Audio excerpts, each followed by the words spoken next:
Hurmatli dehqonlar va fermerlar, bugun mana 29-mart, ertaga 30-mart hayit. Bugun mana shu dalamizga ikkinchi marta Beyazot Super bilan ishlaymiz.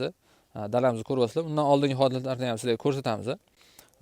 Undan oldingi holatlar ancha xarob bo'lgan, to'g'risini aytsak, hozir mana bu ancha rivojlanib qolgani.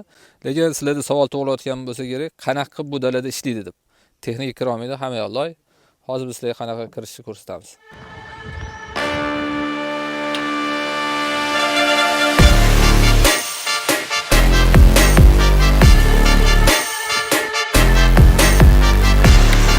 Respublikada birinchilardan bo'lib dron ishlatyapmiz. Yangiyo'l tumani, Toshkent viloyati. Xudo xolasa mana dronlarni kimga kerak bo'lsa, zakaz qilaverasizlar, teyda nomeri bo'ladi. Abdullajon filmidagi orzularimiz mana amalga oshdi. Xudo xolasa bemalol dron bilan ishlayveramiz.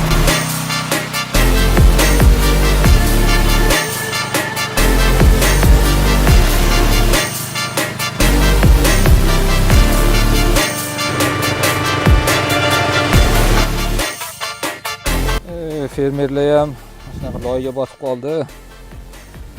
Qachon bu ketmon ucharkan bu fermerlar. Dronimiz uchishni boshladi, xudo xolasa mana.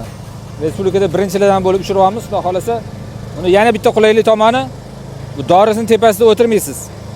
1 gektarga 15 litr dori rasxoti bor ekan. 1 tonna suv olib kelgan mana.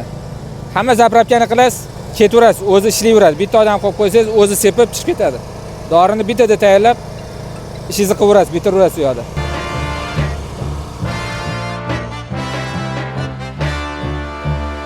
Bu loy bo'lishiga qaramasdan, mana texnikalarimiz dalada ishlayapti. Hammaga shunaqa nasib qilsin. Kimga texnika kerak bo'lsa, aloqaga chiqaveringlar. Shu texnika nomerini qo'yib qo'yamiz va alohida bu uchun bot ishlayapmiz hozir. Hozircha boshlanishi Toshkent viloyatida, lekin respublika miqyosida buni amalga oshiramiz. Xolasa ishlarimiz mana shu dronga qarab uchsin, mana ertaga hayit. Hammalar duo qilib turinglar. Anaqa loylardan ham chiqib ketamiz, xudo xolasa hammasi yaxshi bo'ladi. Kuyinvermanglar. Banklardan ham pullar chiqadi, ketmonimiz ham uchadi mana shu dronga o'xshab. Endi buni foydasini ko'rishingiz mumkin. Mana bunaqa loy joylarda ham bemalol ishlayveradi. Texnika kira olmaydi, odam kira olmaydigan joyda dron bilan ishlayverasizlar. Kasalliklardan xavotir olmasdan effektivness juda ham yaxshi. Endi hammanglar buni yaxshi bilasizlar, qaytarib o'tirish shart emas. Traktor bilan kirganda 10% gacha hosil yo'qotiladi. 10% degani endi agar 50 sentner oladigan bo'lsa, 5 sentner hosil traktor oyog'ini tagida qoladi. Bu degani agar bug'doyi 2,5 mingdan hisoblasak ham bu gektariga $100 dan pateriya degani. O'shaning uchun endi o'zini o'zi bemalol oqlab oladi. Ham kimyoviy vositalardan ham ancha ekonom joyi bor ekan buni. Kimyoviy vositalarni ham yarmini ishlatsa bo'lar ekan bemalol. Shunaqa qulaylik tomonlari bor. Endi buni qulayliklarni hammanglar ko'rgansizlar videoda.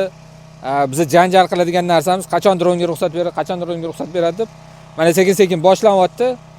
Mana shu videoni tagida telefonlarga telefon qilib bemalol gaplashib olishingiz mumkin. Undan tashqari Telegram'i bor. Telegram boti orqali buyurtmalar berish mumkin. Va albatta respublika fermerlari kanallariga ulanib qo'yinglar, YouTube'da like bosib qo'yinglar. Hurmatli fermerlar, bu dronlarni sizlar ko'rgansizlar Vistikada. Xudo xolasa uylar bularni chaqiramiz. 26-28 noyabrda xudo xolasa Toshkentda yana ko'rgazma bo'ladi. O'sha ko'rgazmada seminarlarimiz bor. Kelmaganlar uchun mana bu dronlarni ko'rishingiz mumkin. Bu dron o'sha seminarlarimizda bor edi. Bu yil ham xudo xolasa yana ham dronlarni ko'paytirib o'sha buyurtmalar olsak bo'ladi xudo xolasa. Hozir bu dronda Beyazot Super bilan ishlayapmiz. Super Beyazot bilan effektini ham xudo xolasa bir hafta 10 kundan keyin ko'rsatamiz. O'zi avtomat ravishda ishlayveradi, bitta qo'yib olasiz. O'zi borib kelaveradi, dori tugagan joydan yana tugatib davom ettirib ketaveradi. Bu qulaylik joylar juda ham ko'p. Buni endi gapirishim shart emas. Mendan ham yaxshi bilasizlar, yotdan bilib olgansizlar bu narsalarni.